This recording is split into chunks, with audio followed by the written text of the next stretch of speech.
Fala pessoal, tudo bem? Eu sou o Felipe Meyer, esse é o canal Nove Mundos e hoje eu quero conversar com vocês sobre esse jogo aqui, Odin's Ravens, ou Os Corvos de Odin. É um jogo alemão feito pelo Thorsten Gimler.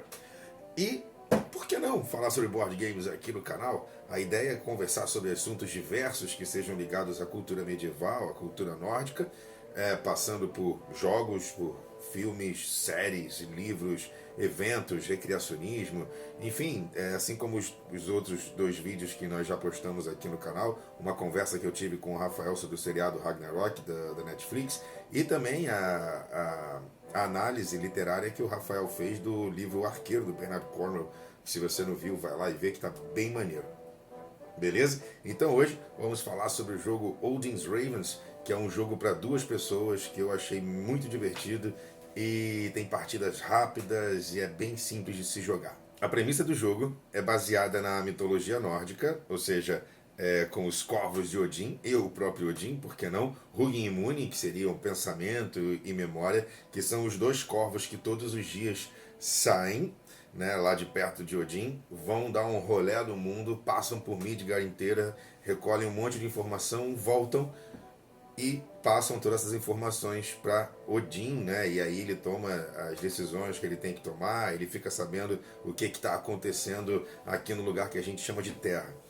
E bem, depois de muito tempo, né, depois de milhares de anos eles fazendo isso, eles resolveram transformar isso numa brincadeira, numa corrida. Então, eles passaram a cada um voar numa direção contrária ao redor do mundo e apostando uma corrida para ver quem chega primeiro, quem volta primeiro, né, para perto de Odin. Como é que funciona o jogo? Existem essas cartas aqui, que elas serão o nosso tabuleiro. Cada jogador terá dois montinhos de compra com cartas diferentes, né, de acordo com a cor do corvinho que escolheu, que vai escolher no início do jogo. Né? Tem o branco e o marronzinho. Tá vendo? As cartinhas são muito bonitinhas, as ilustrações são muito legais.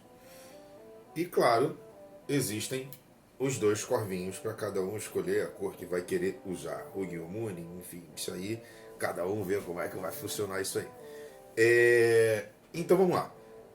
As cartas de tabuleiro serão embaralhadas, né? E depois serão retiradas, serão colocadas na mesa 16 cartas, né? Vão virando as cartas para cima. E nessas cartas existem terrenos. São os terrenos que os corvos vão ter que passar por Midgard. E assim vai se montando 16 cartas. Opa, só lembrando que não pode ter dois espaços iguais seguidos. Quando isso acontecer, a carta mais nova ela deve ser girada. Se por acaso não tiver como girar a carta, ela é colocada de volta embaixo do monte e tira-se uma carta de cima. Então, assim vai-se colocando todas as 16 cartas, virando sempre que tiver alguma carta, como aqui agora mais uma vez, que saiu igual.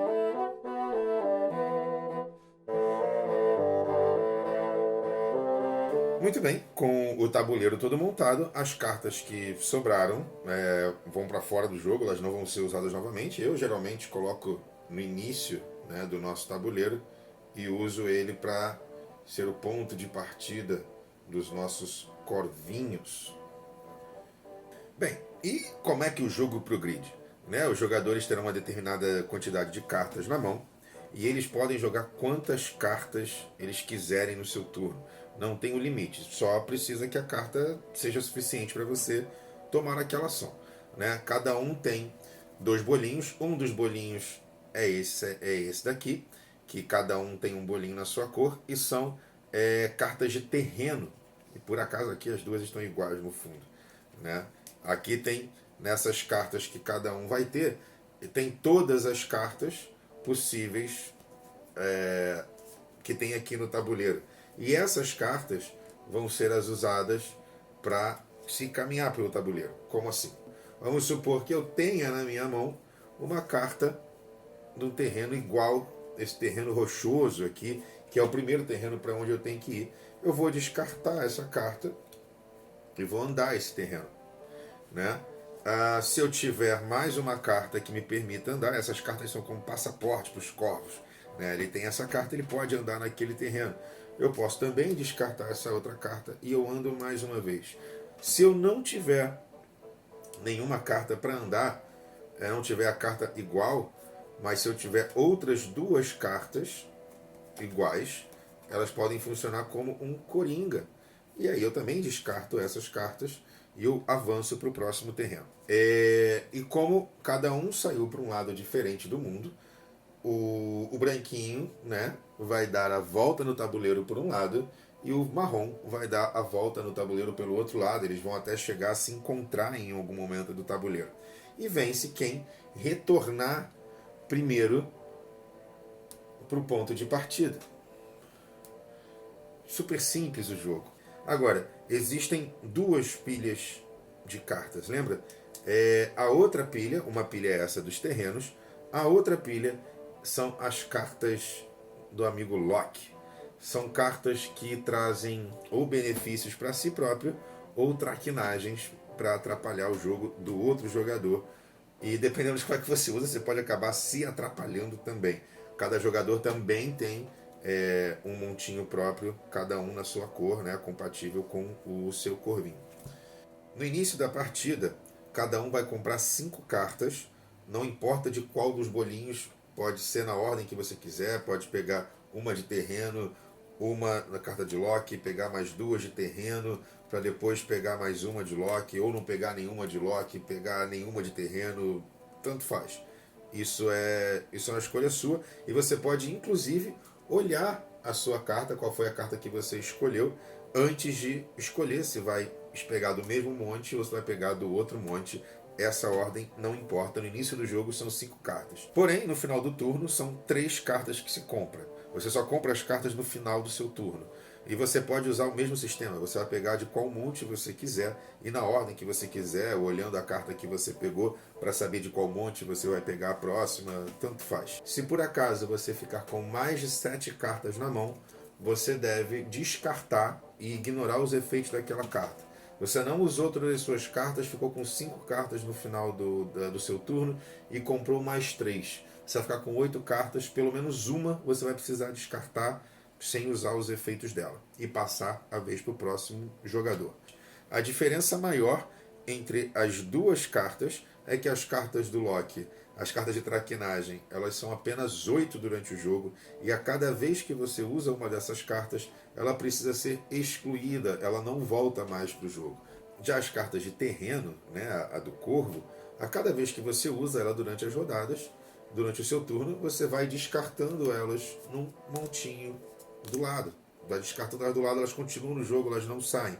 Se por acaso as suas cartas de terreno acabarem, você simplesmente embaralha novamente, né, esse deck e bota de volta no jogo.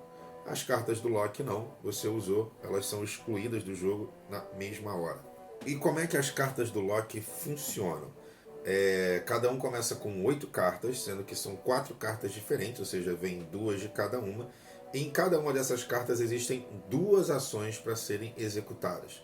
Essa cartinha aqui, você pode ou girar uma carta à sua escolha, né, ou tirar uma carta do tabuleiro. Se eu escolho girar uma carta, né, que aqui é a primeira opção, eu posso escolher qualquer carta do tabuleiro e simplesmente girá-la 180 graus.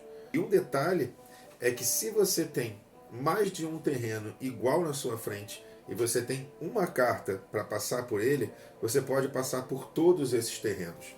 No caso aqui do corvo marrom, eu girei, estou com 2 florestas seguidas. Se eu tiver uma carta de floresta, eu simplesmente descarto essa carta e ao invés de andar um espaço, eu vou andar 2 espaços. A outra hipótese dessa carta é retirar uma carta do jogo. Então, por exemplo, aqui nesse jogo eu tenho 2 florestas, seguido aqui por um campo e depois uma outra floresta. E eu tenho uma carta de floresta. Então eu posso avançar por 3 delas se eu simplesmente tirar uma dessas cartas do jogo. E quando tiro uma carta do jogo, é só simplesmente fechar novamente o tabuleiro, reajustando para o tamanho novo dele, sem problema nenhum. Mais uma cartinha do Loki. Essa daqui, ou você compra 2 cartas, ou você pode colocar uma carta extra e fazer uma ponte. Se você quiser comprar 2 cartas, é simples, você vai escolher da mesma forma como você compra as cartas no início ou no final do turno. Você vai pegar 2 cartas de qualquer um dos 2 montes e vai colocar na sua mão e vida que segue. Agora, a outra opção, que é criar uma ponte, fazer um caminho novo, simplesmente vai se pegar uma carta daquele monte que ficou de fora, as cartas comuns, e vai se posicionar ela em algum lugar no tabuleiro, fazendo com que o caminho fique mais longo. Então, por exemplo, se eu coloco essa carta aqui, o corvinho branco, ao invés de passar para a geleira e para a floresta, ele vai ter que passar para a geleira, pelo campo, pelas montanhas, pela floresta, e daí poder seguir o jogo. Próxima cartinha. Nessa carta você pode trocar de lugar 2 cartas do tabuleiro ou deslizar uma delas para fora. E como é que funciona isso? Se eu escolher trocar 2 cartas de lugar, eu vou pegar uma carta de algum lugar do tabuleiro e vou trocar de lugar com outra, como eu quiser, de qualquer lugar, e assim manipulando o meu caminho e o caminho do outro corvo também. Na outra opção, eu vou deslizar uma carta no tabuleiro, ou seja, eu vou escolher alguma das cartas e vou simplesmente deslocar ela, ou para cima, ou para baixo, dependendo da minha estratégia. E com isso, o que vai acontecer? Um dos corvos vai ficar com um espaço a menos. O espaço que está vazio, ele conta como se não tivesse nada para transportar por ali. Então, se você vai passar pela floresta, se você tem uma cartinha de floresta, você vai simplesmente passar até a última. Uma coisa que é importante dizer é que se tem um corvo em cima de uma carta, você não pode mexer nessa carta. E as cartas que foram deslizadas, né, ou que foram colocadas como ponte, elas não podem ser retiradas, elas não podem ser manipuladas. A única coisa que pode acontecer com elas é girar a carta. Aqui no caso dessa aqui não fez muita diferença, que é o mesmo terreno. Deixa eu ver a próxima aqui como é que é. Nossa, também é o mesmo terreno, 2 terrenos iguais, né? Mas aqui no caso dessa, ela não pode ser retirada, ela não pode ser deslizada novamente, mas ela pode ser girada. Em algum momento, nessa de alterar o mapa, alguns dos terrenos eles podem ficar por cima um do outro. E o que vai acontecer é que a carta mais nova vai ficar por cima da carta mais antiga, né? O que vai prevalecer é o seu movimento. Outra carta do Loki. Com essa carta, ou você vai fazer alguém andar para frente, ou alguém andar para trás, né? Voltar ou avançar um terreno. Então, às vezes tem uma carta que eu não tenho, e eu quero passar por ela porque eu tenho as próximas cartas. Então eu uso uma carta dessa do Loki e avanço uma casa. Ou eu posso fazer com que alguém tenha que voltar um terreno. E isso, dependendo do momento do jogo, acaba com a estratégia da pessoa, principalmente se ela já estiver quase no final e com várias cartas já programadas, porque conforme você vai jogando, você começa a guardar as cartas e para usar elas estrategicamente, e você vem e tem que voltar uma casa, e isso às vezes acaba com a sua estratégia. E aí, quem será que vai vencer essa corrida? Quem será que vai chegar primeiro lá no ombro do papai Caolho, Titio Odin? Será que vai ser Hulk? Será que vai ser Muni? Eu não faço ideia. Só sei que eu me amarrei nesse jogo. Eu achei que ele é bem simples de jogar. Às vezes as rodadas são bem rápidas e rola bastante estratégia, enfim, durante o jogo. Eu espero que vocês tenham gostado desse vídeo. Quem não tem o jogo, talvez agora aí tenha algumas informações a mais para saber se vai correr atrás, se não vai. Quem tem o jogo talvez tinha alguma dúvida, embora eu ache que não tenha realmente muita dúvida para se ter nesse jogo. Aliás, se eu tiver errado alguma coisa, me fala aí que é para eu poder me corrigir também. E mais uma coisinha, eu hoje por acaso encontrei com o Célio na rua, e ele me entregou essa garrafinha aqui de hidromel, que é do Sleeping Hidroméis, aqui do Rio. E enfim, eu abri ele aqui para ir tomando enquanto eu ia gravando o vídeo. E cara, é um hidromel gostoso, ele é docinho, ele é suave, é muito bom, vale a pena. Dá uma olhadinha lá na página do Sleeping Hidroméis, que você não vai se arrepender. Então é isso, pessoal, eu espero que vocês tenham curtido. Deixem aí o seu like, seus comentários, compartilhem esse vídeo, chamem papai, titia, vovó e vovô para se inscrever aqui no canal. Não deixe de se inscrever. Esses números, né, essas interações são mega importantes para a gente entender o que vocês estão achando e para poder preparar conteúdo cada vez mais interessante para vocês, beleza? Muito obrigado por estar aqui com a gente. Esse é o canal Nove Mundos e até a próxima.